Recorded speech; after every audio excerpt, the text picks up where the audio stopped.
Doctor, ഇവിടെ ഈ നടക്കുന്ന പ്രോസസ്സ് എന്താണ്?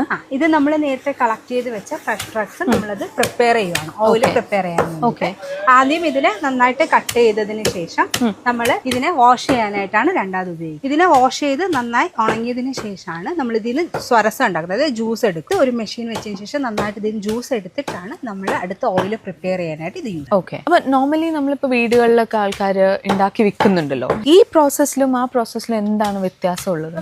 മാർക്കറ്റിൽ നോക്കുകയാണെങ്കിൽ പല രീതിയിൽ ഇപ്പോൾ വീട്ടിലുണ്ടാക്കിയ എണ്ണ അങ്ങനെയൊക്കെ പറഞ്ഞ് ഇറങ്ങുന്നുണ്ടെങ്കിൽ അവർ കൂടുതൽ അശാസ്ത്രീയമായ രീതിയിലാണ് ഇത് പ്രോസസ്സ് ചെയ്യുന്നത്. പക്ഷെ നമ്മൾ എങ്ങനെയാണെന്ന് വെച്ചാൽ നമുക്കൊരു ബേണർ ഉണ്ട്. ആ ബേണറിൽ മുകളിലെ വെള്ളവും താഴെ നമ്മൾ ഫയറാണ് കൊടുക്കുന്നത്. ഈ ഫയർ കൊണ്ട് വെള്ളം ചൂടായി അതിൽ നിന്ന് വരുന്ന സ്റ്റീം വെച്ചിട്ടാണ് നമ്മൾ എണ്ണ ഉണ്ടാക്കുന്നത്. അപ്പോൾ ഗുണം എന്ന് വെച്ചാൽ യൂണിഫോം ആയിട്ട് ഈ ചൂട് ഡിസ്ട്രിബ്യൂട്ട് ചെയ്തിട്ട് കറക്റ്റ് ആയിട്ടുള്ള പാകത്തിൽ നമുക്ക് എണ്ണ ഉണ്ടാക്കി എടുക്കാൻ പറ്റുന്നുള്ളതാണ് ഇതിന്റെ ഗുണം. അപ്പൊ ഡയറക്റ്റ് ഫയർ ഹീറ്റ് ടച്ച് ചെയ്യുന്നില്ല അല്ലേ? ഡയറക്റ്റ് ഹീറ്റ് അല്ല, നമ്മൾ ഒരു ടെമ്പറേച്ചർ മെയിൻറ്റെയിൻ ചെയ്യുന്നത്.